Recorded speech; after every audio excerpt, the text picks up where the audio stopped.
Alright, ladies and gentlemen, welcome back to another video. Today we're doing a quick daily dash on the way to the gym. We are logged in Southeast or Green Valley, Las Vegas. Gonna do an order. I gotta talk about yesterday's dash. Yesterday's dash was very meditative, to say the least. So yesterday is about, I think it was about 5:20 or so. It's not COVID, I swear. Yesterday it was about 5:20 or so, and I received an email from Audible saying that I had a new credit available. And I was like, some of you guys are shaking your head like, oh god, this video is gonna be boring. Yesterday I received an Audible credit, which I receive every single month, right? And I was like, oh cool, I get to buy a new book. You know, what book should I get? And I was like sitting there like, man, what's like the most informational book I read? So for context, the last few books I've read, they were all business books basically.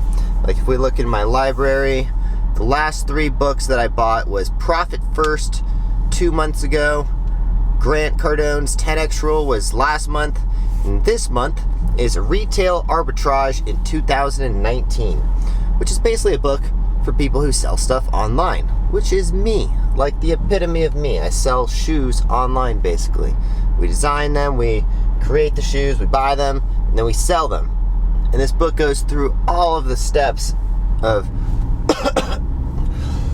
I swear maybe it is COVID. I'm just kidding. It's got that freaking Transformer COVID strain.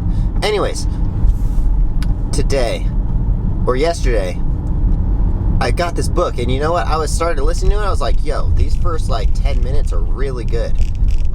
But it's really hard for me to pay attention when I'm sitting at home doing computer work, you know? Doing computer work, and I've got something playing in my ear, and then I get distracted, I think of an idea. And I was like, you know what? This book's only 3 hours long. I'm just gonna go out and do what I used to do and just dash. So I dashed for about 3.5 hours. Yesterday I dashed from about 6:20 till around, I don't know, it's like 9:30 or so. There's on and offs and stuff. I made about $62. And I was like, that was a very, like by the end of it, I had finished the book.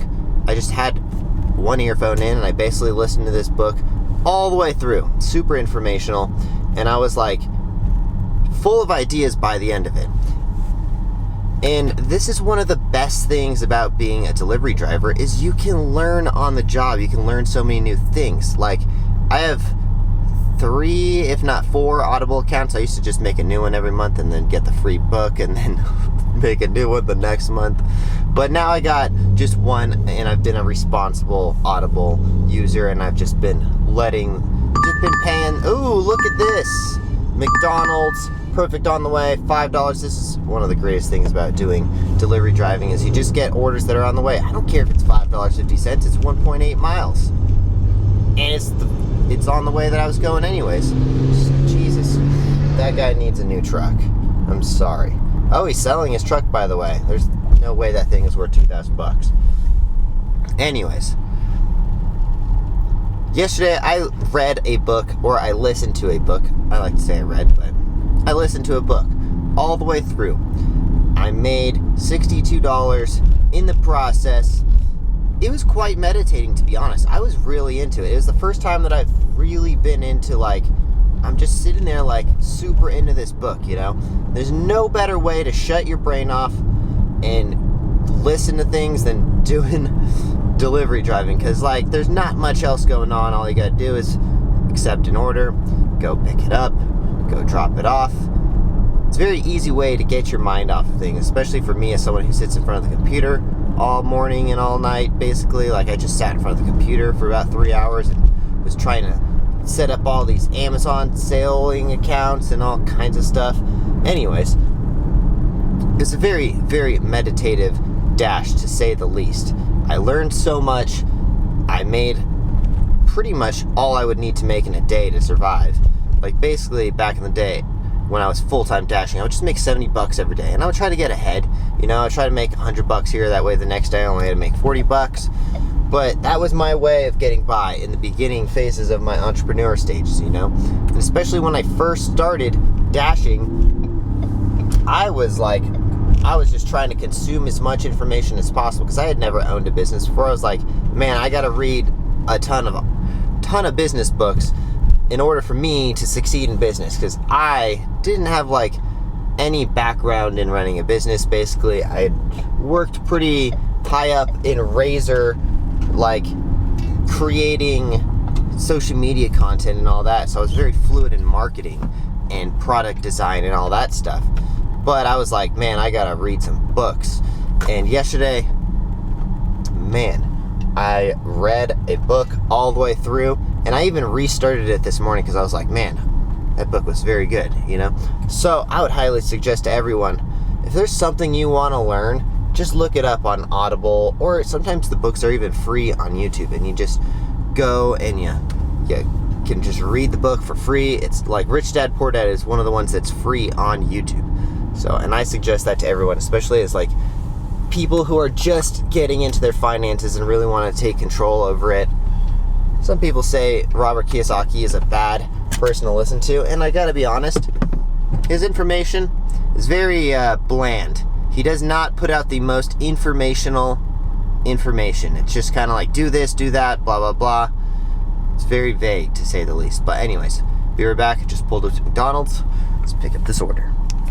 All right, we got the Mickey D's. It smells great, but honestly, it smells great for sure, but it kind of smells like garbage, to be honest. Like, I'm like, I cannot believe people eat this shit. You know, the smell of McDonald's fries just makes me think like, I don't know, it doesn't smell good anymore. I like Five Guys though. Five Guys is, I just don't eat McDonald's, Burger King, Carl's Jr., Jack in the Box. Those are like the top 4 that I just like, I gotta stay away from. I just don't like them, to be honest. But yeah, anyways, so picked up the order. What were we talking about? We were talking about the book that I read last night. I don't know, I'm just super motivated. Whenever you read a good book, you're just, especially as a business owner, I don't know, this is still like, it's better than static though. It's just like, you can learn so much stuff, especially like with an open mind like me. Like, I still come into business like I know nothing, you know. I've never ran like a big corporation or anything before. I've been in some pretty privileged positions in like large businesses before, just being an athlete. Like, I've seen a lot of businesses grow, I've seen sponsorships come and go, and like how they advance and all that stuff. But I'm still very, very fresh. But anytime I read a good book, I'm like, hell yeah, you know? Anyways, I just felt like I needed to tell you guys about my dash last night, because there's only been 2 times that I have read a book straight through without stopping. That book was Built to Sell. That was when I was driving across Florida back in August. I was driving across to Florida, and I picked up Built to Sell. Well, I got it on Audible, and I was like, oh, I'm driving to this business conference. I went to the Vault Business Conference in Miami, or in Hollywood, Florida, to basically like look for investors, and Built to Sell was like literally like the perfect book that popped up, and I was like, ooh, teach me how to sell my business, because that's exactly what. So anyways, read that one straight through, and then I just read the Retail Arbitrage straight through, and like, yeah, you know, it's clutch when you read a good book. Anyways, I'm gonna end this whole good book stuff. We're on the way to the gym today. We're gonna shred. If you guys have any fitness goals, comment them down below. Let me know what you guys' fitness goals are. Let's try to help you get there. If you guys have any questions on diet, fitness, workouts you should do, any of that stuff, that's one topic that I can say I'm very educated in, so I will give you all of my best answers and stuff down below. If you guys have any questions, or if I can help in any way. Anyways, be right back right after we drop off this McDonald's. You guys ever get to a gate code, and the gate code they gave you is like just slightly wrong? Like, this one was 1236 pound, and I sat there and I was like typing 1236 pound for the longest time. And then I'm starting to call the customer, and I'm like, you know what? I'm gonna try. Maybe it is COVID. The customer requested you leave. I'm gonna try pound 1236 instead of 1236 pound, and boom, lets me right in. Does that ever happen to you guys? Be right back. Wow, just pressed the doorbell and a freaking dog just about jumped through the entire door. Like, jeez, that dog smashed into that door so hard. It was like, if that door was open, that dog would have killed me. Has anyone ever been attacked by a dog before? That happened to me one time on a dash. Well, it was Postmates way back in the day. This person like opened their door and this dog just ran out. It was like a little dog, so thank God it like freaking bit my leg, and I was just like looking at the owner like, I'm gonna kick this dog if you don't, like, this dog is about to get punted, you know?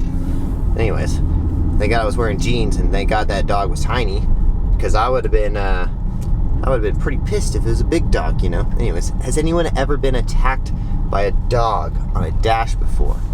Let me know in the comments down below. But anyways, we're gonna wrap up today's vlog. I know it's short. I'm trying to get ahead because I booked a music video yesterday. Yay, music video. I'm not in it. We're just I'm just putting the ramps together for it. Someone named I thought it was like Mike something. What is the guy's name? Matt Goss. Has anyone ever heard of this guy before? Matt Goss. Never heard of him in my life, but apparently he's a pretty popular singer. And we're doing a music video for him tomorrow. And basically, we're gonna have BMX jumpers jumping over him. But anyways, we're gonna wrap up today's video right here. If you guys enjoy these videos at all, please consider subscribing. Also, smash that like button for me. If you haven't yet, go to my website, offaxisathletics.com. Use the discount code OFFAXIS10 for 30% off. Yeah, we got another order, but I'm not doing it. $5.31. I gotta drive this way, and then I gotta drive this way. Maybe we're gonna do it, actually. Screw it, we're doing it. We're doing it. We're doing Capriotti's. $5 because it drops off right by the gym. Whatever, we're doing it. So we're gonna continue the dash. We're gonna continue. Anyways, but I'll be right back. This freaking producer just asked me to paint the white ramps, and I'm like, no. I am not painting the ramps white right now. They are on a very short fuse with me. Because for one, they asked me to do a music video in 3 days. For two, they're not paying well. Like, literally, they offered me a third of what we normally price. And I was like, no, man, sorry, we're not doing that. And then finally we got to a decent price, and now they're asking me to paint the ramps white. I'm like, no. So, be right back after that. Sort out this situation. Producers are ridiculous. You know, I've worked with a lot of, like, TV producers and stuff, and they think they can just get away with anything, you know? They think they can get away with anything by not paying. Like, they try to pay me in promotion. They're like, yeah, it'd be a great opportunity for you guys to do a music video for Matt Goss. And I'm like, shut up. You gotta pay us. I'm not doing a freaking music video. I'm bringing in professional BMX riders to that's how America's Got Talent tries to swing it, you know? They don't pay for actors or anything. They get free talent, and they pay with promotion of you, and it's just a giant screw job in the end. But anyways, happens all the time. Not something new to me. Anyways, be right back. All right, just picked up the order.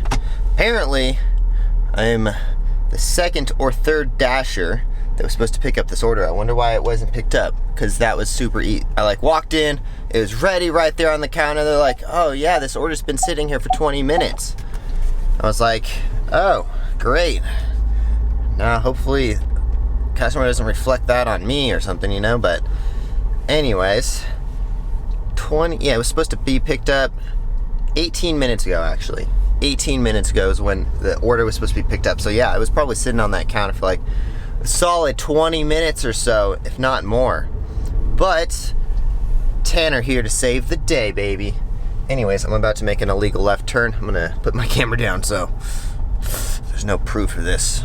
Anyways, this is just such an annoying like left turn. It's on Las Vegas and Silverado Ranch, and it's like, I just want to go left. I don't want to make two left turns, you know. Be right back. Quick warning to anyone who is a dasher. This has happened to me before. This is how I got a false flag on not delivering one time, basically. So what they do, I'm not sure if this person's trying to be a scammer or anything. Maybe they're just stupid. But they clicked hand to customer, which means you don't have to take the photo and all that stuff. And then under it in special instructions, it says, I want a contactless delivery. Go to the gate code, press this, and then call. So that's just a lot of customers' way. I'm just being a conspiracy theorist because this happened to me before.